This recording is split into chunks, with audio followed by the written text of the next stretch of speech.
जो है ना इनके बीच थीटा वो क्या करेगा, सबसे ज़्यादा होगा। तो अगर सेंट्रल एटम की इलेक्ट्रोनेगेटिविटी जाता है तो सेंट्रल एटम की साइज छोटी रही होगी। जब सेंट्रल एटम की साइज छोटी रही होगी तो बॉन्ड लेंथ छोटा रहा। बोलो मामला समझ में आया कि नहीं आया? नहीं हुआ क्योंकि देखो फास्फोरस थर्ड पीरियड का आ गया ना, इसमें नहीं होगा। ये भी फास्फोरस थर्ड पीरियड का नहीं होगा। यहाँ भी लोन पेयर जीरो, यहाँ भी लोन पेयर जीरो, यहाँ भी जीरो, यहाँ।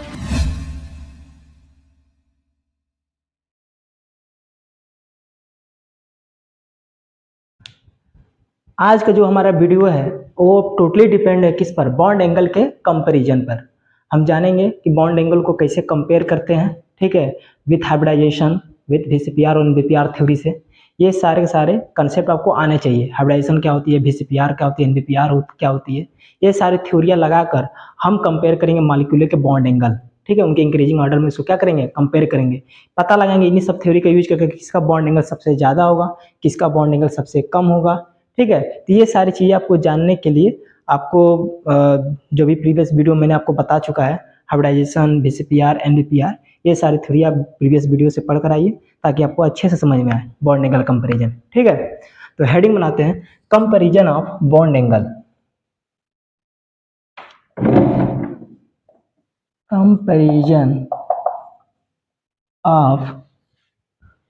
कंपैरिजन ऑफ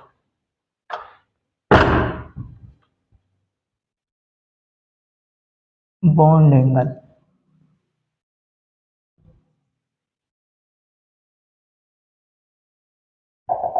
ठीक है, पहले देखते हैं हाइब्रिडाइजेशन, ठीक है, हाइब्रिडाइजेशन से। तो पहला है आपका हाइब्रिडाइजेशन। हाइब्रिडाइजेशन में आपने पढ़ा था sp हाइब्रिडाइजेशन, sp2 हाइब्रिडाइजेशन और sp3 हाइब्रिडाइजेशन, जिसमें d ऑर्बिटल इन्वॉल्व होते हैं, sp3d। ये सब हाइब्रिडाइजेशन को हम लोग छोड़ देंगे, sp3d, sp3d उस तरह के हाइब्रिडाइजेशन के मॉलिक्यूल के बॉन्डिंग में कंपैरिजन नहीं होगा। केवल जो sp मिक्सिंग से बने हुए जो मॉलिक्यूल हैं उनका हाइब्रिडाइजेशन से हम बॉन्ड एंगल क्या करेंगे, कंपेयर करेंगे। जो sp हाइब्रिडाइजेशन होता है वो मॉलिक्यूल कैसे होते हैं, लीनियर होते हैं। कैसे होते हैं, लीनियर होते हैं, और इनके बीच बॉन्ड एंगल कितना होता है, 180 डिग्री। sp2 वाले कैसे होते हैं, ट्राइगोनल प्लेनर होते हैं। कैसे होते हैं, ट्राइगोनल प्लेनर होते हैं, और इनके भी जो बॉन्ड एंगल होता है कितना होता है, 120 डिग्री। और sp3 वाले की जो ज्योमेट्री होती है टेट्राहेड्रल। कैसी होती है, टेट्राहेड्रल, और इनके भी जो बॉन्ड एंगल होता है 109 डिग्री 28 मिनट। ये सारी चीज़ें आपको आई होप आती होगी। तो यहाँ से बता सकते हैं, देखो सबसे ज़्यादा बॉन्ड एंगल किसका है, sp का, फिर किसका है, sp2 का, फिर किसका है, sp3 का। क्यों sp का बॉन्ड एंगल सबसे ज़्यादा 180 डिग्री, क्योंकि ऐसे भी जान सकते हो कि sp हाइब्रिडाइजेशन में s करेक्टर ज़्यादा है। इसमें कितना करेक्टर है s का, 50% इसमें यस है। इसमें कितना यस है, इसमें आपका यस है 33.33% यस करेक्टर है, और इसमें यस करेक्टर कितना है, 25% यस करेक्टर है। तो आप ये जानते हो कि परसेंटेज ऑफ यस करेक्टर जो होता है वो डायरेक्टली प्रोपोर्शनल होता है किसके, बॉन्ड एंगल थीटा के। यानी जिस बॉन्ड में जितना ज़्यादा परसेंटेज ऑफ यस करेक्टर होगा, ठीक है, या जिस हाइब्रिड ऑर्बिटल में जितना ज़्यादा परसेंटेज ऑफ यस करेक्टर होगा उसका बॉन्ड एंगल उतना ही ज़्यादा होगा। समझे ना, ये सारी चीज़ आपको आती हुई। यानी यहाँ से sp हाइब्रिडाइजेशन का बॉन्ड एंगल सबसे ज़्यादा होगा। यानी यहाँ से लिख सकता हूँ ऑर्डर ऑफ बॉन्ड एंगल सबसे पहले किसका होगा, sp का, फिर sp2, फिर sp3 का। जैसे एग्जांपल के लिए, जैसे कोई कहे compare the bond angle of molecule, ठीक है, मॉलिक्यूल जैसे CO2 CH4 BF3। बताओ इनको बॉन्ड एंगल के ऑर्डर में क्या करो, अरेंज करो। तो कुछ नहीं करना, पहले सबका हाइब्रिडेशन निकाल लो। तो CO2 का हाइब्रिडेशन क्या होता है, sp, इसका हाइब्रिडेशन क्या होता है, sp3, और इसका हाइब्रिडेशन क्या है, sp2। यानी sp है तो इसका बॉन्ड एंगल 180 डिग्री, इसका कितना है 109 डिग्री 28 मिनट, और इसका कितना है 120 डिग्री। समझे ना। तो देखो sp वाला का हाइब्रिडेशन सबसे ज्यादा होगा, यानी जो आर्डर जो होगा वो होगा आपका क्या, CO2। सबसे ज्यादा बॉन्ड एंगल किसका होगा, CO2। उसके बाद आपका होगा BF3, फिर किसका होगा, CH4 का होगा, समझे ना। ऐसे निकालते हैं हाइब्रिडाइजेशन का यूज कर बॉन्ड एंगल। अब देखिए दूसरा जो होती है आपकी, आप देखिए हाइब्रिडाइजेशन का इफेक्ट था कि हाइब्रिडाइजेशन कैसे इफेक्ट डालता है बॉन्ड एंगल के कंपैरिजन पे। अब हम पढ़ते हैं VCPR थ्योरी, ठीक है। अब VCPR का क्या रोल है बॉन्ड एंगल में, ये सारी चीजें हम जानते हैं। नहीं,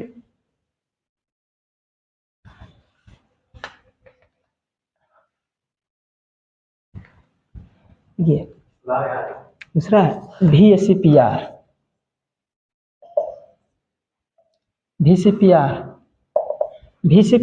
देखो VCPR कब डोमिनेट होता है, जब सेंट्रल एटम के पास कम से कम एक लोन पेयर इलेक्ट्रॉन क्या हो, प्रेजेंट हो, तब जाकर वहां पर VCPR थ्योरी क्या होती है, अप्लीकेबल होती है। अगर किसी सेंट्रल एटम पर लोन पेयर प्रेजेंट नहीं है तो वहां पर VCPR का कोई रोल नहीं है। यानी VCPR थ्योरी अप्लाई होने के लिए कम से कम एक लोन पेयर सेंट्रल एटम पे प्रेजेंट होना चाहिए। यहां से लिख सकता हूं VCPR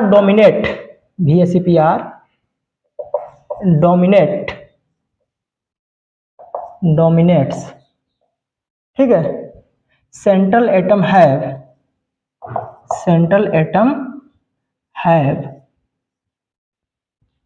वन लोन पेयर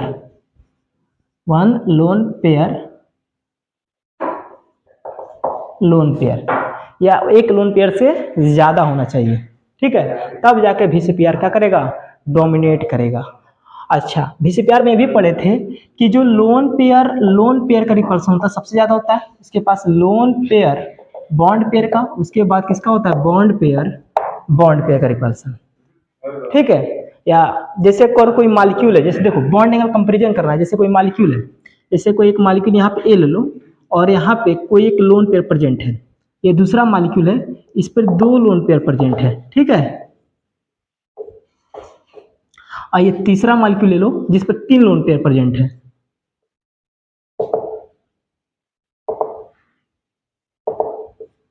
ठीक है।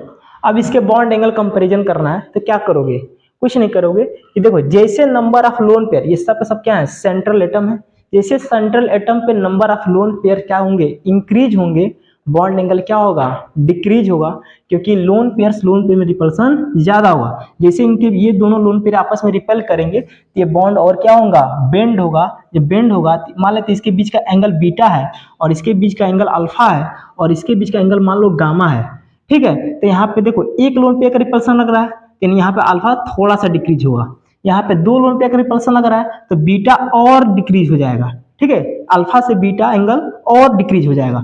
और यहाँ पे तीन लोन पेयर का रिपल्सन लग रहा है तो गामा जो एंगल होगा वो बहुत ही डिक्रीज हो जाएगा, ठीक है, इसकी वैल्यू और भी कम हो जाएगी। यानी नंबर ऑफ लोन पेयर बढ़ने से बॉन्ड एंगल क्या होता है, डिक्रीज होता है। यानी यहाँ से पहला चीज हम लिख सकते हैं कि bond angle is inversely proportional to number of lone pairs, ठीक है, पहला इफेक्ट ये। जैसे इसका एग्जांपल देख लो, बहुत सीधी सी बात, इसका एग्जांपल देखो, जैसे हम बोले अमोनिया, क्या बोल रहे हैं, अमोनिया वर्सेस वाटर की बात कर लें, वर्सेस वाटर की। अब इनके बॉन्ड एंगल कंपैरिजन की जाए तो ध्यान से देखो, इसकी हाइब्रिडाइजेशन निकालो तो sp3 बनेगी और इसकी हाइब्रिडाइजेशन निकालो तो क्या बनेगी, sp3 बनेगी। तो दोनों की हाइब्रिडाइजेशन sp3 है। जब हाइब्रिडाइजेशन सेम हो जाए तब यहाँ पे देखो नंबर ऑफ लोन पेयर्स, क्या देखो नंबर ऑफ लोन पेयर्स, ये जो नाइट्रोजन है इस पर एक लोन पेयर प्रेजेंट है, ठीक है, और ये जो ऑक्सीजन है इस पे दो लोन पेयर प्रेजेंट है। तो बताओ नंबर ऑफ लोन पेयर्स क्या किस पे ज्यादा है, ऑक्सीजन के, यानी यहाँ पे है वन लोन पेयर्स और यहाँ पे कितने लोन पेयर्स है, टू लोन पेयर्स, यानी यहाँ पर रिपल्सन ज्यादा होगा तो इसका बॉन्ड एंगल मान लेते हैं θ2 है और इसका बॉन्ड एंगल मान लेते हैं θ1 है। तो θ2 जो बॉन्ड एंगल है वो ऑलवेज छोटा होगा किससे, θ1 से। यानी यहाँ से बोल सकते हैं अमोनिया का जो बॉन्ड एंगल है वो वाटर से क्या है, ज्यादा है। और अकॉर्डिंग टू वैल्यू देखो, इसकी वैल्यू होती है 107.5 डिग्री के आसपास और इसकी वैल्यू होती है 105 डिग्री के आसपास। देखो 2 डिग्री का यहाँ पे 2 डिग्री का यहाँ पे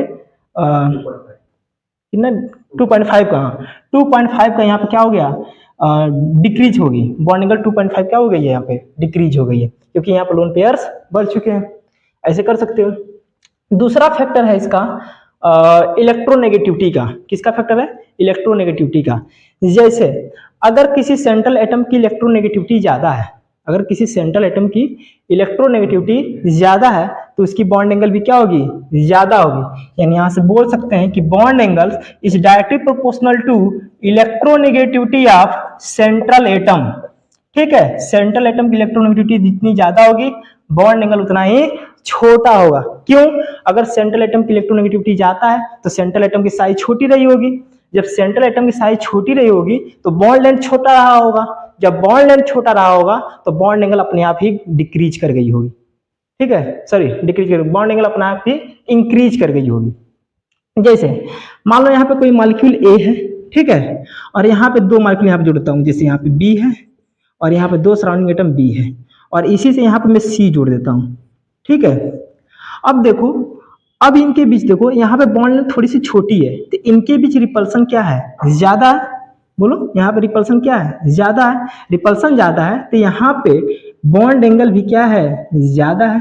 फिर देखो बॉन्ड लेंथ बढ़ गई है, बॉन्ड लेंथ बढ़ गई है तो ये मॉलिक्यूल दूर दूर चले गए, यानी इनके बीच रिपल्सन क्या है? मिनिमम है। क्या है? मिनिमम है, यानी रिपल्सन डिक्रीज कर गई है, यानी यहाँ पे बॉन्ड एंगल भी क्या करेगा? डिक्रीज कर जाएगा। यानी यहाँ से बोल सकते हैं कि बॉन्ड लेंथ जितनी ज्यादा होगी, बॉन्ड लेंथ जितनी ज्यादा होगी बॉन्ड एंगल उतना ही छोटा होगा, और बॉन्ड एंगल जितना बॉन्ड लेंथ जितना छोटा होगा बॉन्ड एंगल उतना ही ज्यादा होगा।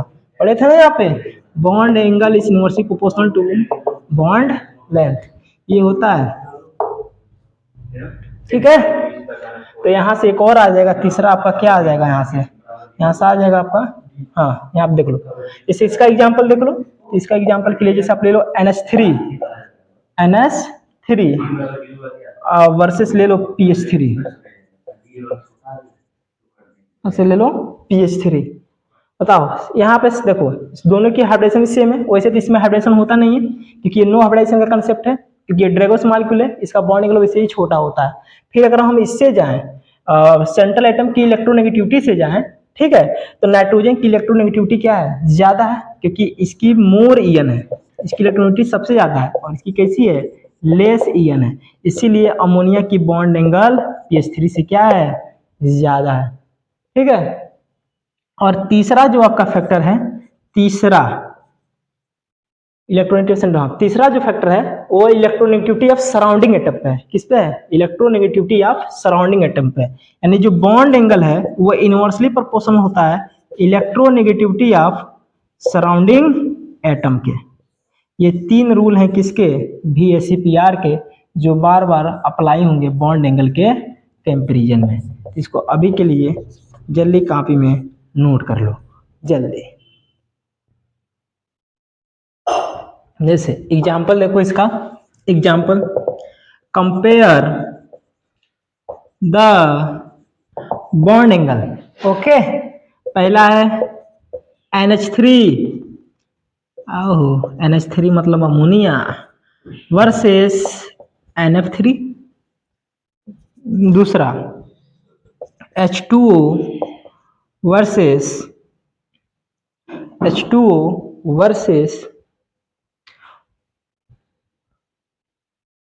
F2O। ठीक है, OF2 भी लिख सकते हो यार, F2O को OF2 भी लिख सकते हो। तीसरा CH4 वर्सेस CF4। जल्दी बताओ इसका बॉन्ड एंगल कंपैरिजन क्या होगा? देखो कैसे होगा, इसमें देखो इसी पे किस पे जाओगे? देखो जब देखो सेंट्रल एटम सेम हो, सेंट्रल एटम क्या हो जाए? सेम हो जाए, तो कौन सा रूल लगाओगे? Bond angle inversely proportional to electronegativity of surrounding atom. अच्छा देखो यहाँ भी सेंट्रल एटम सेम है, नाइट्रोजन, यहाँ पर सराउंडिंग एटम हाइड्रोजन, और यहाँ पर surrounding atom fluorine. More electronegative कौन है? फ्लोरीन, और लेस इलेक्ट्रोनेगेटिव कौन है? हाइड्रोजन। जो ज्यादा इलेक्ट्रोनेगेटिव है बॉन्ड एंगल उसका कम होगा। मतलब यहाँ से बोल सकते हैं कि NH3 का बॉन्ड एंगल NF3 से ज्यादा है। फिर H2O वर्सेस F2O में देखो, यहाँ हाइड्रोजन और यहाँ फ्लोरीन, फ्लोरीन यहाँ मोर इलेक्ट्रोनेगेटिव है तो इसका बॉन्ड एंगल कम और इसका बॉन्ड एंगल ज्यादा, यानी H2O का बॉन्ड एंगल ठीक है, अब इसी लिखते हैं, ठीक है। OH2 का बॉन्ड एंगल OF2 से ज़्यादा है, कोई दिक्कत है क्या? F2O को F2O को OF2 नहीं लिख सकते हैं? लिख सकते हैं बिल्कुल। CH4 और CF4 में देखो, पहले ये देखो क्या इसमें VCPR अप्लाई होगा? बिल्कुल नहीं होगा, क्योंकि यहाँ पे देखो सेंट्रल के एटम के पास कोई लोन पेयर है ही नहीं। यहाँ भी लोन पेयर क्या है? 0, और यहाँ भी लोन पेयर क्या है? 0। जब लोन पेयर है ही नहीं तो यहाँ पे VCPR का कोई रूल अप्लाई नहीं होगा, यानी इसके अकॉर्डिंग क्या हो जाएगा? जो CH4 का बॉन्ड एंगल होगा वही CF4 का बॉन्ड एंगल होगा। समझ आया? VCPR का रूल तभी अप्लाई करेंगे जब उसके पास कम से कम एक लोन पेयर प्रेजेंट हो। किसके पास? सराउंडिंग एटम के पास, सेंट्रल एटम के पास, ठीक है, तभी अप्लाई होगा, वरना अप्लाई नहीं हुआ। देखो इसमें 0 लोन पेयर है, इसलिए यहाँ पे VCPR रूल अप्लाई नहीं हुआ है, और इसके अकॉर्डिंग क्या मान लिया हम लोग? बराबर मान लिया बॉन्ड एंगल, ठीक है। जाते हैं इसको,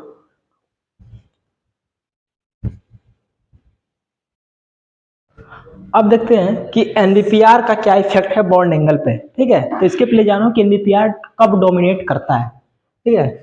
वाइड व्हेन NBEPR डोमिनेट्स, कब डोमिनेट करेगा?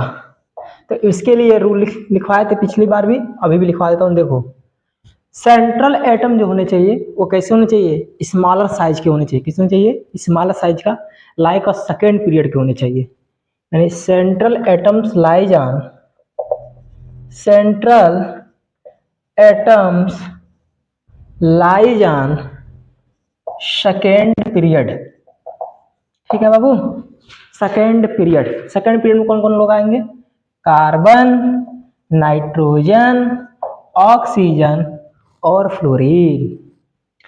दूसरा, जो भी सराउंडिंग एटम होंगे वो किस पीरियड के होने चाहिए? थर्ड पीरियड के, यानी सराउंडिंग एटम की साइज बड़ी होनी चाहिए, यानी surrounding atom lies on third period,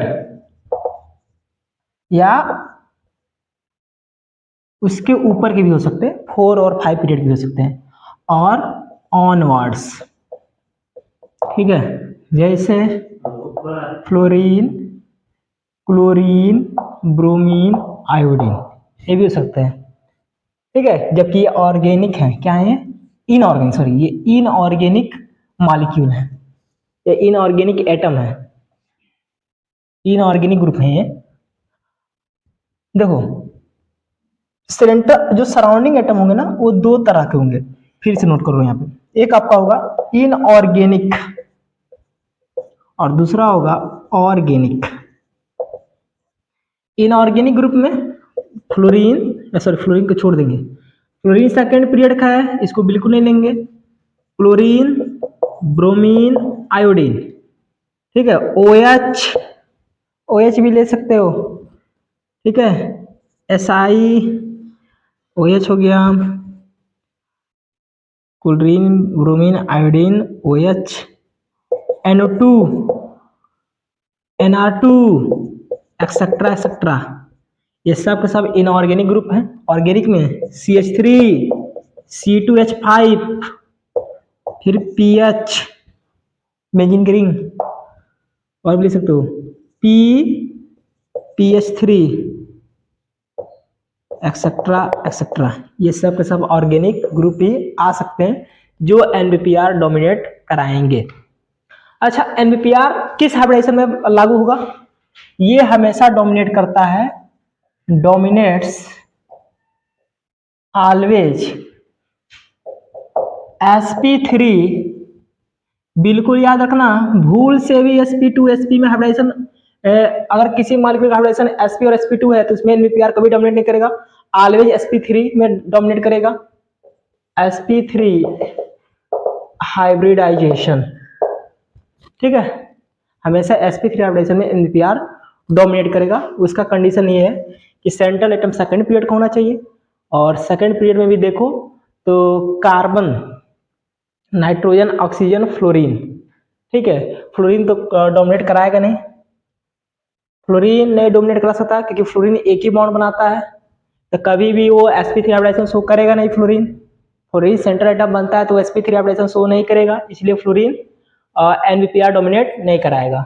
अगर इसके पहले बोरान भी होता है सेकंड पीरियड में, तो अगर बोरान भी है तो ये भी एनवीपीआर डोमिनेट नहीं कराएगा। डोमिनेट कौन कराएगा? Carbon, nitrogen, oxygen. अगर central atom carbon, nitrogen, oxygen है, ठीक है, और उसके साथ थर्ड पीरियड का कोई सराउंडिंग एटम जुड़ा हुआ है, तो वहां पे एनवीपीआर डोमिनेट करने की चांसेस बहुत ज्यादा है, कम नहीं है, बहुत ज्यादा है, होगी ही डोमिनेट। फ्लोरीन कभी नहीं डोमिनेट कराएगा और बोरान कभी भी नहीं। ठीक है, ये सारे पहचान है। दो प्रकार ग्रुप हो सकते हैं सराउंडिंग एटम के एनवीपीआर डोमिनेट कराने के लिए, इनऑर्गेनिक ग्रुप और ऑर्गेनिक ग्रुप। ये सारी चीजें लिख लो। जैसे एग्जाम्पल के लिए ले लो, एग्जाम्पल के लिए क्या ले सकते हो? CH4 versus CHCl3। ठीक है, चाहे इसको तो अभी छोड़ोगे, पहले ये बताओ कि किसमें एनवीपीआर डोमिनेट करेगा। ये तो क्वेश्चन लिखो, लिखो question. When which molecules are dominates NBEPR? पहला वाटर, दूसरा अमोनिया, तीसरा, ठीक है, ऐसे कामा डाल लेते हैं, अमोनिया, CCl4, CHCl3, और भी ले सकते हो क्या, H2, हाँ, OCl2, PBr3, PCl3, ठीक है, PF3, और क्या हो सकता है, PPH3, ये ले लो, PPH3,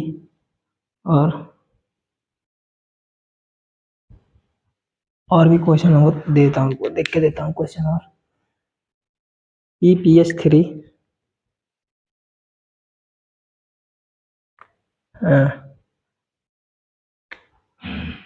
Ni3,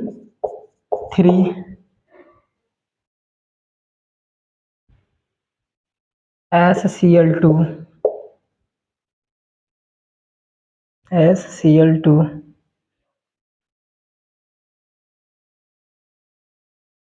ठीक है, फिर आपका है OCH3,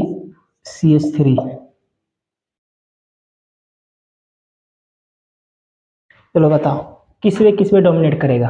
देखो सेंट्रल एटम, देखो सेकंड पीरियड का है, सेंट्रल एटम सेकंड पीरियड का है, बट जो सराउंडिंग एटम है वो सेकंड पीरियड का नहीं है, यानी इसमें एनवीपीआर डोमिनेट नहीं करेगा। देखो यहाँ पे देखो, ये भी सेकंड पीरियड का है central atom, but surrounding atom second period का नहीं है, यानी इसमें भी एनवीपीआर डोमिनेट नहीं करेगा। CCl4 में देखो, तो देखो सेंट्रल एटम भी सेकंड पीरियड का है और क्लोरीन जो है वो थर्ड पीरियड का है, तो यहाँ पे एनवीपीआर डोमिनेट करना चाहिए, बट यहाँ पे देखो इसका स्ट्रक्चर बनाओ, तो यहाँ पे क्लोरीन, 4 क्लोरीन से जुड़ेगा ना, बोलो 4 क्लोरीन से जुड़ेगी, और चारों क्लोरीन क्या करेगी, देखो सब के सब सराउंडिंग एटम कैसे हैं, सेम है। जब सब के सब सराउंडिंग एटम सेम है, तो अगर ये इसको रिपल्सन करेगा तो ये इसको रिपल्सन करेगा, फिर इनके बीच में रिपल्सन होगा, यानी सबके बीच रिपल्सन क्या होगा, बराबर होगा। तो ओवरऑल रिपल्सन इसमें क्या है, बराबर है, जिसके कारण इसमें एनवीपीआर डोमिनेट नहीं करेगा। यानी अगर सराउंडिंग एटम थर्ड पीरियड होने के बावजूद भी, अगर सराउंडिंग एटम थर्ड पीरियड का है बट कैसे सबके सब सराउंडिंग एटम सेम है, तो वहां पे एनवीपीआर डोमिनेट नहीं होगा, यानी यहाँ पे भी एनवीपीआर डोमिनेट नहीं होगा। यहाँ पे होगा, हाँ यहाँ पे होगा, देखो एक सराउंडिंग एटम हाइड्रोजन है और 3 कौन से हैं, क्लोरीन है, तो यहाँ पे होगा, यहाँ पे होगा, हाँ, क्योंकि ऑक्सीजन सेकंड का है और क्लोरीन किसका है, इसका है थर्ड पीरियड का, यानी इसमें भी होगा, यहाँ पे क्लोरीन प्रेजेंट है, इसमें होगा, हाँ इसमें नहीं हुआ, क्योंकि देखो फास्फोरस थर्ड पीरियड का आ गया ना, तो इसमें नहीं होगा, ये भी फास्फोरस थर्ड पीरियड का है, नहीं होगा, इसमें भी तो भी नहीं होगा, इसमें होगा, इसमें भी नहीं होगा, क्योंकि फास्फोरस थर्ड पीरियड का है, इसमें होगा, हाँ इसमें होगा, क्योंकि नाइट्रोजन सेकंड पीरियड का है, आयोडीन फिफ्थ पीरियड का है, इसमें होगा, बिल्कुल नहीं होगा, इसमें इसमें इसमें होगा, क्योंकि ऑक्सीजन सेकंड पीरियड का है और CH3 कौन से ग्रुप हैं, ऑर्गेनिक ग्रुप हैं, तो इनके बीच में रिपल्सन डोमिनेट करेगा, ये दोनों डोमिनेट करेंगे, जब इनके बीच रिपल्सन डोमिनेट होगा तो बॉन्ड एंगल क्या होगा, बढ़ेगा। ठीक है, यानी जिसमें NBPR डोमिनेट करेगा, ठीक है, जिसमें NBPR डोमिनेट करेगा, लिख लो यहाँ पे, जिसमें NBEPR डोमिनेट करेगा उसका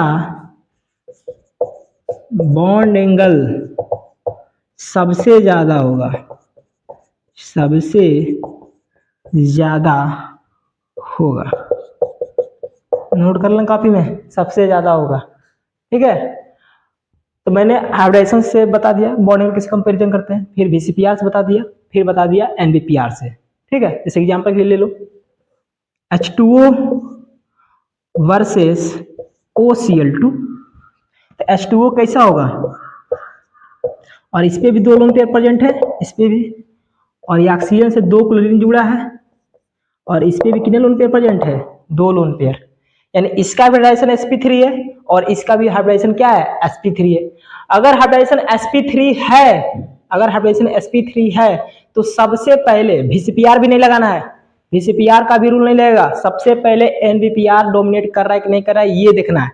तो NBPR डोमिनेट कर रहा है, हाँ कर रहा है, क्योंकि ये सेकेंड पीरियड का सेंट्रल एटम है और क्लोरीन किस पीरियड का है, थर्ड पीरियड का है, यानी इनके बीच में क्या है, रिपल्सन है, रिपल्सन डोमिनेट करेगा, तो बॉन्ड एंगल जो है ना इनके बीच थीटा, वो क्या करेगा, सबसे ज्यादा होगा। और यहाँ पे कोई रिपल्सन डोमिनेट नहीं करेगा क्योंकि यहाँ पे NBPR नहीं लगेगा, यानी इसका बॉन्ड एंगल क्या है, कम है, यानी इसीलिए OCl2 का बॉन्ड एंगल H2O से क्या होता है, ज्यादा होता है, क्या होता है, ज्यादा होता है। समझ में आया, हाँ, ये थी कहानी। ठीक है, अब हम सारे रूल को एक साथ लिखते हैं, हाइब्रिडाइजेशन के रूल को मिलाते हैं, NBPR और VCPR के रूल को मिलाकर, और सभी के सभी मॉलिक्यूलों का हाइब्रिडाइजेशन क्या करेंगे, हम लोग कंपेयर करेंगे। कल की वीडियो में मैंने आपको ड्रैगोस मॉलिक्यूल के भी हाइब्रिडाइजेशन, ड्रैगोस मॉलिक्यूल के बॉन्ड एंगल कैसे कंपेयर करते हैं ये भी मैंने बता दिया था। ठीक है, क्योंकि जो भी ड्रैगोस मॉलिक्यूल होते हैं, जो भी आपके ड्रैगोज मॉलिक्यूल होते हैं, ड्रैगोज मॉलिक्यूल होते हैं, इनके जो बॉन्ड एंगल होते हैं वो सबसे कम होते हैं, नियरली 90 डिग्री के आसपास होते हैं इनके बॉन्ड एंगल, सबसे कम होते हैं इनके बॉन्ड एंगल। और बताया था कि डाउन द ग्रुप जाने पर, डाउन द ग्रुप जाने पर सराउंडिंग एटम की साइज क्या होती है, सराउंडिंग एटम पर सेंट्रल एटम की साइज ग्रेजुअली क्या करती है, इंक्रीज करती है। ठीक है, जिसके कारण से मिक्सिंग नहीं हो पाती है और बॉन्ड एंगल घटता चला जाता है। ठीक है, क्योंकि डाउन द ग्रुप जाओगे तो सेंट्रल एटम की साइज बढ़ेगी, साइज बढ़ेगी तो इलेक्ट्रोनेगेटिविटी घटेगी, और इलेक्ट्रोनेगेटिविटी घट रही है, अगर इलेक्ट्रोनेगेटिविटी घट रही है तो बॉन्ड लेंथ ज्यादा हो रही है, जब बॉन्ड लेंथ ज्यादा हो रही है तो बॉन्ड एंगल घट रहा है। समझ ना, ये था कहानी। अब मैं पूरा रूल लिखता हूं और बॉन्ड एंगल का कंपैरिजन का बढ़िया बढ़िया सवाल कराता हूं। ठीक है,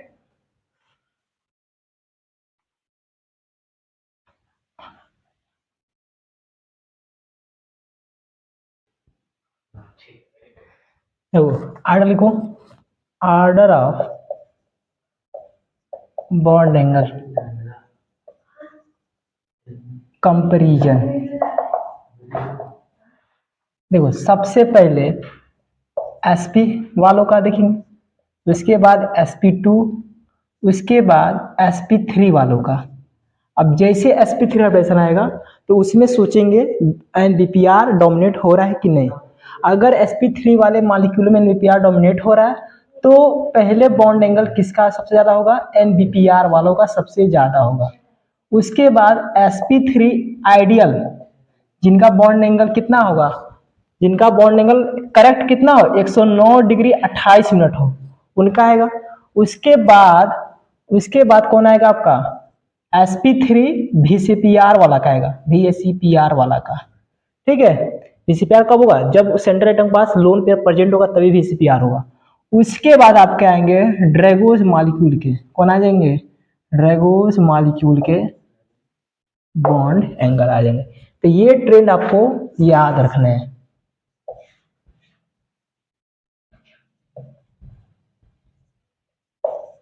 ठीक है, ये आपको याद रखना है, समझे। ऐसे क्वेश्चन हो, अरेंज द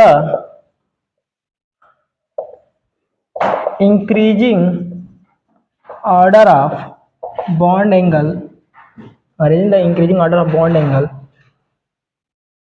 बताओ, पहला है NH3, NH3, फिर क्या ले लो NH3 के बाद NF3, NF3, फिर PH3, PH3, फिर PF3। चलो ये मॉलिक्यूल हैं, इनके बॉन्ड एंगल को क्या करो, कंपेयर करो। पहले देखो इनका हाइब्रिडाइजेशन, सबका हाइब्रिडाइजेशन देखो।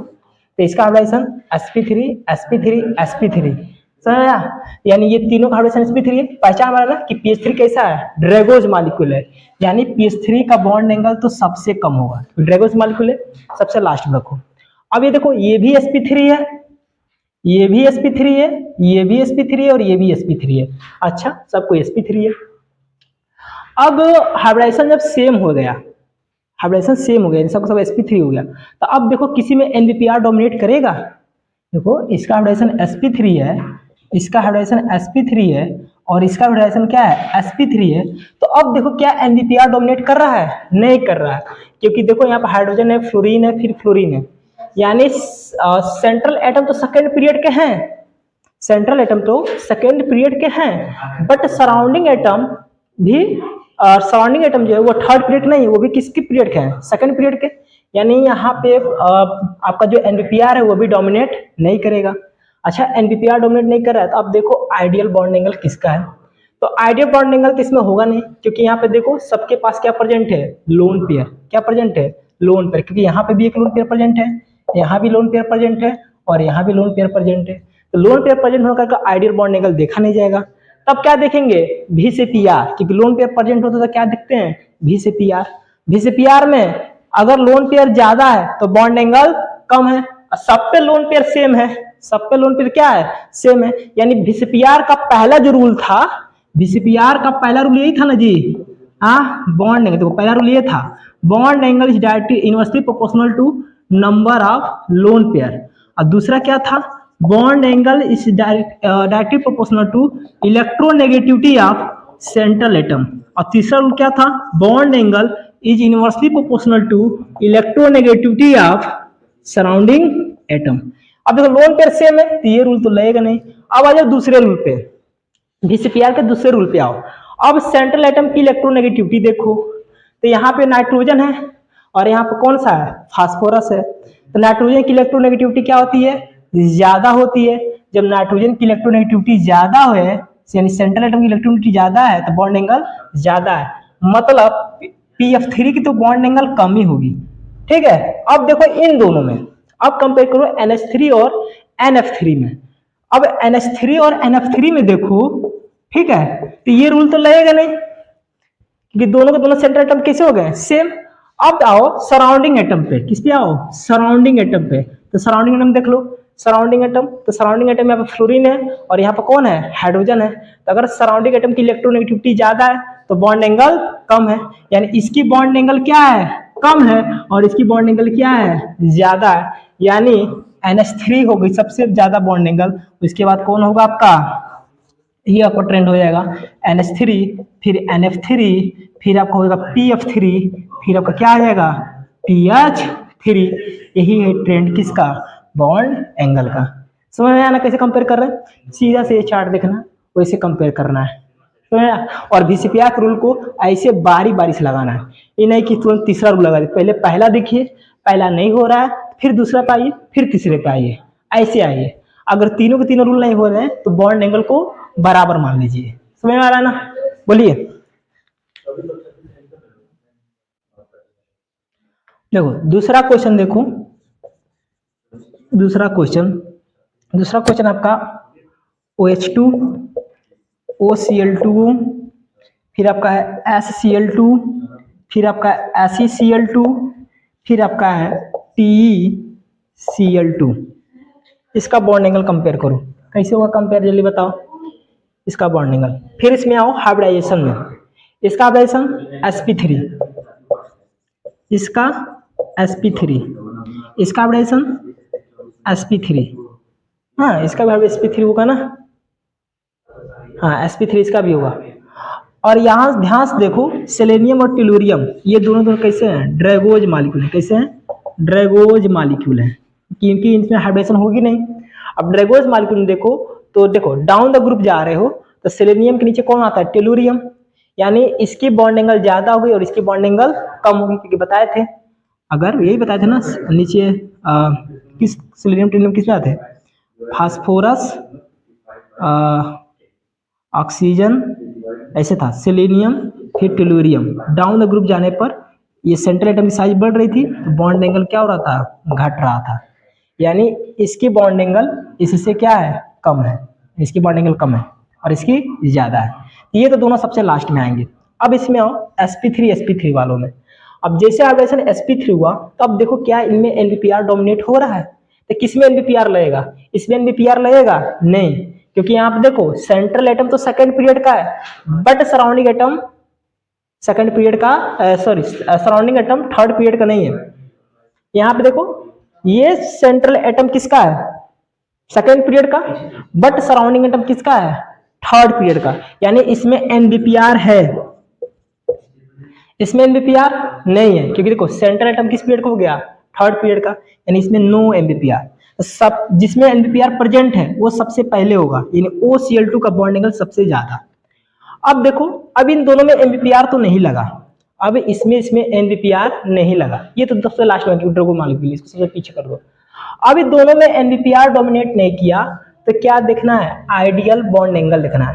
तो इस पे लोन पेयर प्रेजेंट है, क्योंकि इस पर भी एक लोन पेयर प्रेजेंट होगा, इस पर कितने लोन पेयर प्रेजेंट है, 2, और इस पर भी कितने लोन पेयर प्रेजेंट है, 2। अब जब दोनों में लोन पेयर प्रेजेंट होगा तो बॉन्ड एंगल आइडियल नहीं होगा, ठीक है। आइडियल बॉन्ड एंगल तब होता है जब सेंट्रल एटम पर लोन पेयर प्रेजेंट न हो। अब जब सेंट्रल एटम पर लोन पेयर प्रेजेंट है तो बॉन्ड एंगल आइडियल नहीं होगा। जब लोन पेयर प्रेजेंट है तो किस पे चले जाएंगे, VSEPR पे, और VCPR के बारी बारी से तीनों रूल लगाएंगे। पहला, नंबर ऑफ लोन पेयर्स, देखो इस पे भी लोन पेयर सेम है, इस पे भी लोन पेयर सेम है, अच्छा लोन पेयर से तो बात नहीं बनेगी। अब आप bond angle, electronegativity of central atom, यहाँ पे देखो सेंट्रल एटम ऑक्सीजन है और यहाँ पे सेंट्रल एटम कौन है, सल्फर है, तो किसकी इलेक्ट्रोनेगेटिविटी ज्यादा है, ऑक्सीजन की। अगर ऑक्सीजन की इलेक्ट्रोनेगेटिविटी ज्यादा है तो OH2 की बॉन्ड एंगल HCl2 से क्या है, ज्यादा है, तो कौन आएगा, OH2, फिर आएगा HCl2, और ये ड्रैगोस मालिक्यूल है तो पहले कौन आएगा, HCl2, और लास्ट में कौन आएगा, TeCl2। ये है आपका करेक्ट ऑर्डर बॉन्ड एंगल के कंपैरिजन का। बोलो मामला समझ में आया कि नहीं आया, और गजब है ना। एक एक रूल को ना एकदम आर्डर से लगाओ यार, एकदम बनेगा, एक एक रूल को एकदम डिसिप्लिन में, एकदम एकदम डिसिप्लिन से एकदम लगाओ, एकदम बनेगा, ठीक है। अब फिर VCPR रूल को इसे नंबर वाइज लगाओ, पहला फिर दूसरा तब तीसरा, ठीक है, ऐसे बनता है। और भी क्वेश्चन कराता हूं, और भी क्वेश्चन,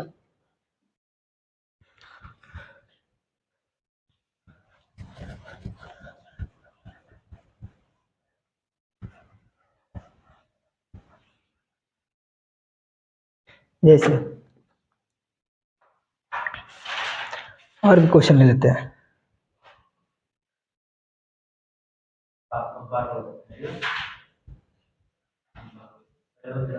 चलो तीसरा क्वेश्चन ले लो, NH3, फिर आपका है NCl3, फिर आपका है PCl3, फिर आपका है PBr3,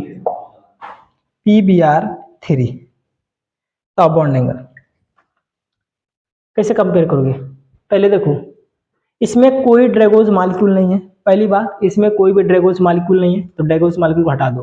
पहले देखते हैं हाइब्रिडाइजेशन, इसका हाइब्रिडाइजेशन sp3, इसका हाइब्रिडाइजेशन sp3, इसका भी sp3, और इसका भी क्या होगा, sp3, सबका हाइब्रिडाइजेशन सेम है। अगर हाइब्रिडाइजेशन sp3 हुआ, अगर sp2 रहता चाहे sp रहता तो बॉन्ड एंगल सबसे पहले उसको लिख देते, ठीक है, लेकिन सबका हाइब्रिडेशन क्या है, sp3 है, तो इसमें देखो किसी में NBPR लग रहा है, आओ देखे यहाँ पे NBPR लगेगा, नो, इसमें NBPR नहीं है, NBEPR नहीं है, इसमें NBPR है, हाँ है, क्योंकि नाइट्रोजन सेकेंड पीरियड का है और सराउंडिंग एटम जो क्लोरीन है वो थर्ड पीरियड का है, तो इसमें NBPR डोमिनेट किया। इसमें करेगा नहीं, बिल्कुल नहीं, क्योंकि फास्फोरस थर्ड पीरियड का है और यहाँ भी फास्फोरस थर्ड पीरियड का है, यानी इन दोनों में NBPR नहीं है। तो इसमें NBPR डोमिनेट कर गया, यानी सबसे पहले बॉन्ड एंगल सबसे ज्यादा किसका होगा, NCl3 का होगा। अब बच्चा कौन आपका, अब बच्चा आपका अमोनिया, इसको तो हटा दो, ये तो हो गया। अब बच्चा आपका अमोनिया, फिर PaCl3, फिर PbR3। अब इसके बाद देखो आइडियल बॉन्ड एंगल। अब देखो आइडियल बॉन्ड एंगल के लिए लोन पेयर प्रेजेंट नहीं होने चाहिए, तो यहाँ पे देखो लोन पेयर प्रेजेंट है, यानी नाइट्रोजन पे एक लोन पेयर है, यहाँ भी एक लोन पेयर है, और यहाँ भी एक लोन पेयर है। जैसे लोन पेयर प्रेजेंट हुआ तो किस पर आ जाएंगे, VSCPR पे, और VSCPR के तीनों रूल लगाओ बारी बारी से। पहला रूल लगेगा नंबर ऑफ लोन पेयर, सब में लोन पेयर सेम है, इन तीनों में नंबर ऑफ लोन पेयर क्या है, सेम है, तो पहला रूल नहीं लगेगा। फिर किस पे आ जाओ, इलेक्ट्रोनेगेटिविटी ऑफ सेंट्रल एटम पे। तो देखो नाइट्रोजन और फास्फोरस में इलेक्ट्रोनेगेटिविटी सबसे ज्यादा किसकी होती है, नाइट्रोजन की, इसलिए अमोनिया क्या हो जाएगी, बॉन्ड एंगल सबसे ज्यादा हो जाएगी। अब बचे कौन, ये दोनों बचे PCl3 और PbR3। अब आ जाओ रूल तुम किस पे, थर्ड पे, किस पे आ जाओ, थर्ड पे। क्लोरीन और ब्रोमीन में सराउंडिंग एटम है, क्लोरीन और ब्रोमीन किसे हैं, सराउंडिंग एटम है, तो इनकी इलेक्ट्रोनेगेटिविटी देखो, तो क्लोरीन की इलेक्ट्रोनेगेटिविटी क्या होती है, ज्यादा होती है। ब्रोमीन से क्लोरीन की इलेक्ट्रोनेगेटिविटी क्या है, ज्यादा है, क्योंकि साइज छोटी है, तो इसलिए इसकी इलेक्ट्रोनेगेटिविटी ज्यादा है सराउंडिंग एटम की, तो इसकी बॉन्ड एंगल कम है और इसकी बॉन्ड एंगल क्या है, ज्यादा है। तो पहले आएगा PbR3 और लास्ट में कौन आएगा, PCl3। देखो कितने आराम से मैंने ये बॉन्ड एंगल कंपेयर कर डाले, ठीक है। ऐसे रूल को दिमाग में रखना, एक एक आपसे क्वेश्चन बन जाएंगे। सबसे ज्यादा बॉन्ड एंगल NCl3 का, और सबसे लिस्ट बॉन्ड एंगल किसका होगा, PCl3 का होगा। और भी क्वेश्चन कराना है, और भी क्वेश्चन करा देता हूँ, देखो और भी क्वेश्चन।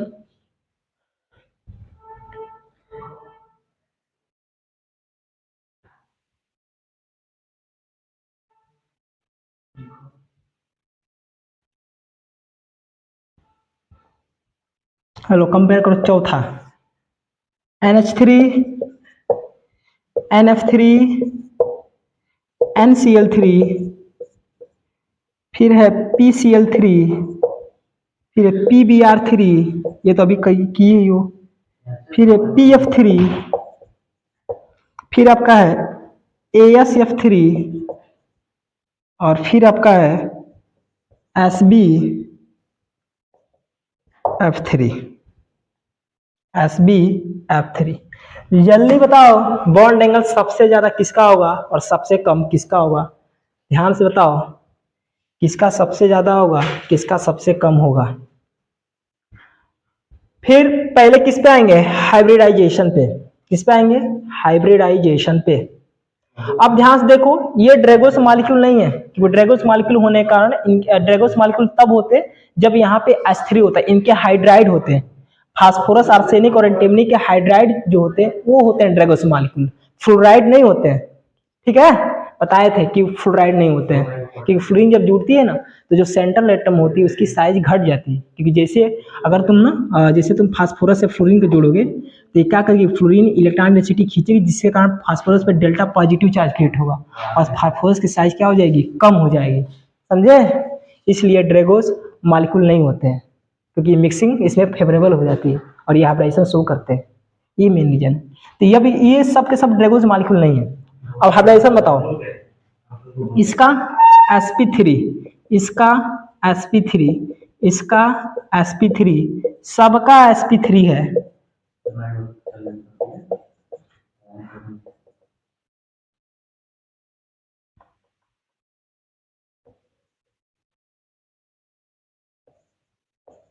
सबका हाइब्रिडेशन क्या है, sp3 है, ठीक है। लेकिन वैसे साइज इतनी बड़ी है कि शायद इसकी sp3 एग्जिस्ट कर रही हो। अब देखो, अब इसको तो लास्ट में ले जाओ क्योंकि इनकी साइज बहुत बड़ी है। अब ध्यान से देखो, sp3 हुए तो sp3 में क्या हम लोग देखते हैं, पहले NBPR। अच्छा NBPR देखो, NBPR उसी में डोमिनेट करेगा जब सेंट्रल सेकंड पीरियड का हो, सेंट्रल एटम सेकंड पीरियड का हो और सराउंडिंग एटम थर्ड पीरियड का हो। देखो नाइट्रोजन सेकंड पीरियड का है और क्लोरीन किस पीरियड का है, थर्ड, यानी इसमें NBPR है, यानी इसकी तो बॉन्ड एंगल सबसे ज्यादा है। यानी सबसे पहले किसको सजा दो ऑर्डर में, NCl3 को सबसे पहले लिख डालो, NCl3 को सबसे पहले लिख डालो क्योंकि इसकी बॉन्ड एंगल सबसे ज्यादा है। फिर देखो इनमें देखो sp3 वाला में देखो, अब देखो यहाँ पे नाइट्रोजन है, यहाँ भी नाइट्रोजन है, और यहाँ पे फास्फोरस और आर्सेनिक है। अब बात आती है किसकी, आइडियल बॉन्ड एंगल की। तो आइडियल बॉन्ड एंगल होगा नहीं, इसको तो बाहर कर दो क्योंकि ये तो कंपेयर हो गया, इसको मैंने यहाँ निकाल के रख दिया, इसकी बॉन्ड एंगल सबसे ज्यादा है। अब देखो नंबर ऑफ लोन पेयर्स, यहाँ पे एक लोन पेयर है, यहाँ भी एक है, यहाँ भी एक है, यहाँ भी एक है, यहाँ भी एक लोन पेयर है, सब पे एक एक लोन पेयर प्रेजेंट है। ठीक है, number of lone pair present है तो आइडियल बॉन्ड एंगल तो देखेंगे नहीं। फिर क्या देखेंगे, भी से पी आर, जब लोन पेयर प्रेजेंट होता है, कम से कम एक लोन पेयर प्रेजेंट हो या एक से ज्यादा लोन पेयर प्रेजेंट हो, तो उस केस में भी से पी आर का रूल क्या करेगा, डोमिनेट करेगा। तो देखो नंबर ऑफ लोन पेयर सब में सेम है, एक एक एक एक एक, सब पे एक एक लोन पेयर सेम है, एक एक लोन पेयर प्रेजेंट है, यानी ये रूल अप्लाई नहीं होगा। अब आ जाओ सेंट्रल एटम की इलेक्ट्रोनेगेटिविटी पे।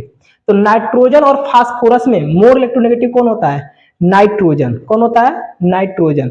यानी ये दोनों का बॉन्ड एंगल इन सबसे क्या होगा, ज्यादा होगा, इन सबसे क्या होगा, ज्यादा होगा। अब इन दोनों में देखो, इन दोनों में देखो कि NH3 और NF3 में देखो कि अब इन दोनों में से बॉन्ड एंगल किसका सबसे ज्यादा होगा। तो सराउंडिंग एटम को देख लो, तो सराउंडिंग एटम यहाँ पे हाइड्रोजन है और यहाँ पे कौन है, फ्लोरीन है। तो फ्लोरीन, फ्लोरीन क्या है, सराउंडिंग एटम है, यानी इस सराउंडिंग एटम की इलेक्ट्रोनेगेटिविटी ज्यादा है तो बॉन्ड एंगल क्या है, कम है, यानी यहाँ पे NH3 आएगा, फिर क्या आएगा, NF3 आएगा। अब आ जाओ किस पे, इन पे आ जाओ, तो इनमें आ जाओ, तो इनमें देखो तो फिर यही रूल अप्लाई होगा, इनमें भी देखो तो यही रूल अप्लाई होगा। तो सबसे पहले कौन आएगा, सबसे पहले आपका आएगा PbR3, फिर कौन आएगा, PbR3 नहीं, सबसे पहले आपका आएगा इलेक्ट्रोनेगेटिविटी ऑफ सराउंडिंग एटम, बहुत हाँ, PbR3 आएगा, फिर आपका आएगा PCl3, फिर आएगा PF3। इन दोनों में देख लो, तो डाउन द ग्रुप जा रहे हो, डाउन द ग्रुप जा रहे हो तो आर्सेनिक के नीचे कौन होता है, एंटीमी। डाउन द ग्रुप जाओगे तो सेंट्रल एटम की साइज बढ़ेगी, और सेंट्रल एटम की साइज बढ़ेगी तो बॉन्ड एंगल क्या होगा, कम होगा। तो उसके बाद आपका आएगा AsF3 और सबसे लास्ट में आएगा SbF3। ये है कंपेरिजन बॉन्ड एंगल का।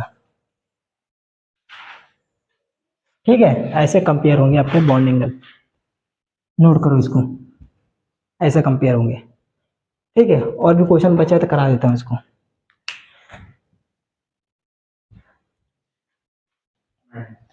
और भी क्वेश्चन ले लेते हैं, जैसे compare the bond angle of following molecules, compare the bond angle of following molecule. ये चल नहीं रहा है क्या यार, ये चल रहा है,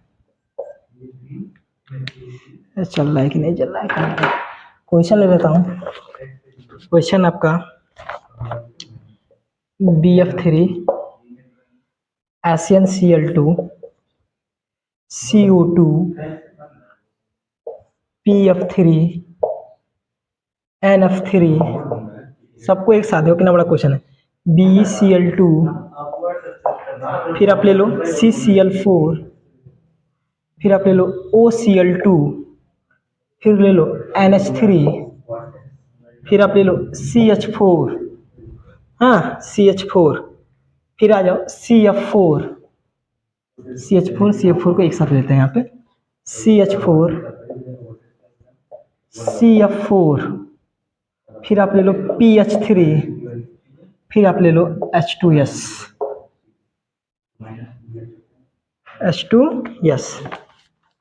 और कंपेयर करना है बॉन्ड एंगल को। बड़ा क्वेश्चन है ना। VCPR का ग्रुप फिर यहाँ पे लिखवा देता हूँ, VSEPR। पहला, bond angle is direct inversely proportional to 1 upon number of lone pair. दूसरा, bond angle is inversely directly proportional to electronegativity of central atom. और तीसरा है, bond angle is inversely proportional to 1 upon electronegativity of surrounding atom. ठीक है, ये तीनों rule फिर यहाँ पे मैं लिख दिया हूँ। आओ कंपेयर करते हैं। पहले सबका क्या लिखोगे, हाइब्रिडाइजेशन। BF3 का क्या होता है, जल्दी बोलो, sp2। SnCl2 का sp3, हाँ sp3 कार्बन फैमिली का 18। फिर देखो कार CO2 का sp, PF3 का ड्रैगो मालिक्यूल नहीं है क्योंकि यहाँ फ्लोरीन जुड़ी है, PH3 का तब होता, इसका वाइब्रेशन sp3। इसका देखो फिर sp3, इसका देखो BeCl2 लीनियर होती है, sp हाइब्रिडाइजेशन। इसका देखो sp3, इसका भी sp3, इसका भी sp3। कितना sp3 लिखना पड़ेगा यार, फिर यहाँ पे देखो हाथ दर्द करने लगा लिखते लिखते। ये देखो ध्यान से, ये दोनों दोनों कैसे हैं, ड्रैगोज मॉलिक्यूल हैं। ये तो सबसे खत्म है, सबसे लास्ट में आएंगे, इनकी क्या ही बात करें हम, ड्रैगोज मॉलिक्यूलों की, इनकी बॉन्ड एंगल तो बहुत ही कम होती है। ये तो सबसे लास्ट में आएंगे, इनको तो छोड़ देते हैं, कंपेयर इसमें करते हैं। अच्छा, सबसे ज्यादा बॉन्ड एंगल किसका होगा, sp का। अच्छा मिल गया sp का, यहाँ पे CO2 है और यहाँ पे BeCl2 है, CO2 है और कौन है, BeCl2 है। जब हाइब्रिडेशन सेम है, हाइब्रिडेशन भी क्या है, सेम है दोनों का, यानी ये दोनों का हाइब्रिडेशन जब सेम है तो इनका बॉन्ड एंगल भी आपस में क्या होगा, बराबर होगा। अरे यार हाइब्रिडेशन सेम है तो बॉन्ड एंगल आपस में क्या होगा, बराबर होगा, क्योंकि लोन पेयर भी दोनों पे क्या है, जीरो है। यहाँ भी लोन पेयर जीरो है और यहाँ भी लोन पेयर जीरो है, तो जो आइडियल बॉन्ड एंगल 180 डिग्री इसका है, वही ideal bond angle 180 degree CO2 का होगा।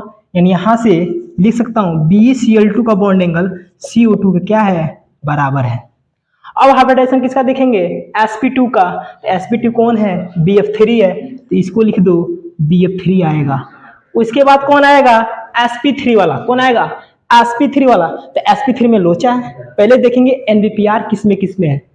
इसमें NBPR है नहीं है, क्योंकि देखो ये थर्ड पीरियड का है लेकिन ये सेकेंड पीरियड का नहीं है। इसमें NBPR है नहीं, बिल्कुल नहीं है, इसमें भी नहीं है, और इसमें है, इसमें भी नहीं है, इसमें भी नहीं है। क्यों नहीं है, मैं बताया था क्वेश्चन अभी को, CCl4 में, क्योंकि चारों के चारों सराउंडिंग एटम कैसे हैं, सेम है, यानी सब के सब इक्वल रिपल्सन लगाएंगे, तो इसमें NBPR नहीं है, यानी इसमें भी NBPR नहीं है। इसमें है, हाँ इसमें NBPR है, इसमें भी NBPR नहीं है, इसमें भी नहीं है, इसमें भी नहीं है, तो इसमें NBPR है, तो सबसे पहले ये आएगा OCl2। अब जिसमें NBPR नहीं है, अब खोजो आइडियल बॉन्ड एंगल किसका है, मतलब जिस पे लोन पेयर क्या हो, जीरो। आओ देखते हैं, यहाँ पे लोन पेयर देखो 1, यहाँ पे लोन पेयर 1, यहाँ पे लोन पेयर देखो, यहाँ पे लोन पेयर देखो, जिसका जिसका मैंने लिख दिया उसको मैं हटा देता हूँ, इसका मैंने लिख कर दिया, इसको हटा देता हूँ, फिर इसको मैं हटा देता हूँ, इसको भी मैंने लिख दिया था, इसको हटा देता हूँ, ठीक है। इसका लोन पेयर 1, ये तो चला गया, इसको बैठा दो। इसमें लोन पेयर देखो, इसमें लोन पेयर भी कितना है, 1, हाँ इसमें लोन पेयर 0 और इसमें लोन पेयर क्या है, 0। तो जिसमें लोन पेयर 0 है वो सब के सब क्या दिखाएंगे, आइडियल बॉन्ड एंगल दिखाएंगे, और जिसपे लोन पेयर 0 है उनके बॉन्ड एंगल भी आपस में क्या होंगे, बराबर होंगे। यानी यहाँ पे इसके बाद आपका आ जाएगा कौन, इसके बाद आपका आ जाएगा इसमें भी, अच्छा इसमें तो बच ही गया, इसमें लोन पेयर कितना है आपका, 2, याद करना इसमें लोन पेयर 2 है, तो 0 वाला को लिख लो, सबका बॉन्ड एंगल बराबर होगा। कौन कौन है आपका, CCl4 है, इसमें लोन पेयर 0 है, सॉरी, और हाँ, तो आपका आ जाएगा CCl4 का बॉन्ड एंगल बराबर होगा किसके, CH4 के। फिर CH4 का बॉन्ड एंगल किसके बराबर होगा, CF4 के, क्योंकि ये आइडियल बॉन्ड एंगल दिखाते हैं। उसके बाद कौन आएगा, उसके बाद कौन आएगा, उसके बाद कौन आएगा, आइडियल वाले हो गए। अब आएंगे VCPR वाले, जिसपे लोन पेयर प्रेजेंट है, यानी ये भी चला गया, ठीक है, ये भी चला गया, ये भी चला गया, ठीक है। अब जिसपे लोन पेयर प्रेजेंट है, आओ देखते हैं, तो जिसपे जितना ज्यादा लोन पेयर प्रेजेंट होगा उसका बॉन्ड एंगल उतना ही कम होगा। यानी देखो यहाँ पे 2 लोन पेयर हैं और इन सब के पास एक एक लोन पेयर है, यानी इसका तो सबसे कम ही होगा इन सब से, ठीक है। अब आ जाओ electronegativity of central atom. Electronegativity of centre में देखो, नाइट्रोजन की इलेक्ट्रोनेगेटिविटी देखो, तो नाइट्रोजन की इलेक्ट्रोनेगेटिविटी फास्फोरस से क्या है, ज्यादा है, तो इसलिए नाइट्रोजन की बॉन्ड एंगल ज्यादा होगी। अब इन दोनों में देख लो, तो यहाँ फ्लोरीन और यहाँ पे नाइट्रोजन, यहाँ फ्लोरीन है और यहाँ पे हाइड्रोजन है, यानी यहाँ पे NH3 का बॉन्ड एंगल ज्यादा हुआ NF3 से, यानी फिर यहाँ पे हो जाएगी NH3, फिर होगी NF3, फिर हो जाएगी NF3, फिर आपका क्या होगा, फिर आपका होगा PF3, कौन आएगा, PF3, ठीक है। और और सॉरी पहले तो बॉन्ड एंगल लिखना था ना, एक लोन पे, हाँ, फिर आएगा आपका SnCl2, और लास्ट में ये दोनों आ जाएंगे। तो देखो फास्फोरस और सल्फर में साइज किसकी बड़ी होती है, सल्फर की, इसकी बॉन्ड एंगल सबसे कम है, तो फिर आएगा PH3, फिर आपका आएगा H2S। ये है ट्रेंड किसका, बॉन्ड एंगल का। ऐसे कंपेयर कर लोगे, बोलो, ऐसे कंपेयर करना था, ऐसे बॉन्ड एंगल कंपेयर करना था, ठीक है। और भी क्वेश्चन है तो बता देता हूँ, और भी क्वेश्चन है तो बता देता हूँ।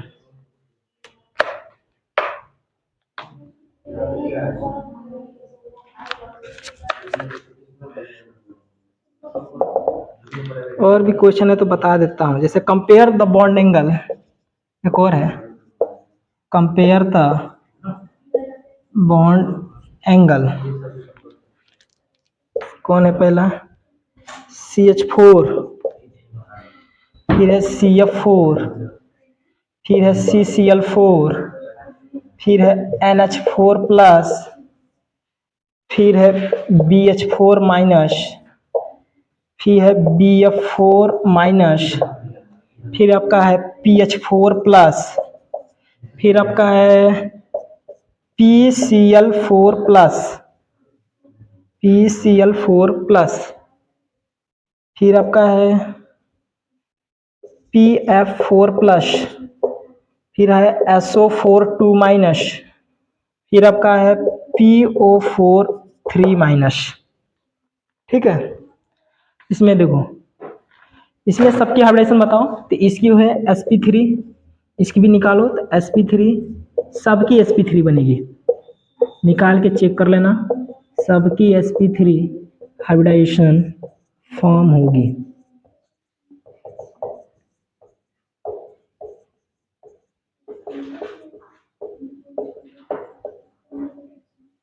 सबकी हाइब्रिडेशन sp3 है, और किसी में भी NVPR डोमिनेट नहीं है। जब किसी में NVPR डोमिनेट नहीं है तो आ जाओ आइडियल बॉन्ड एंगल पे।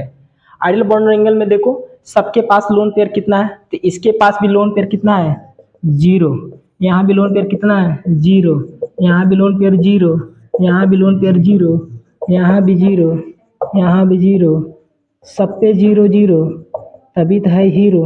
लिखते चलो, जल्दी लिखो, सब पे लोन पेयर 0 है, ठीक है। यानी सबका बॉन्ड एंगल कैसा है, आइडियल है, यानी सब के सब मॉलिक्यूल का बॉन्ड एंगल आपस में क्या है, बराबर है, यानी किसी का भी बॉन्ड एंगल ना किसी से ज्यादा है ना किसी से कम है, ये सब के सब मॉलिक्यूल का बॉन्ड एंगल आपस में क्या है, बराबर है। यानी इसका जो ट्रेंड होगा क्या होगा, CH4 बराबर CF4 बराबर CCl4 बराबर NH4 प्लस, फिर आएगा BH4 माइनस, फिर आएगा BF4 माइनस, फिर आएगा PH4 प्लस, फिर बनेगा PCl4 प्लस, फिर बनेगा PF4 minus plus, sorry plus, फिर आपका बनेगा SO4 2 माइनस, फिर बनेगा आपका PO4 3 माइनस।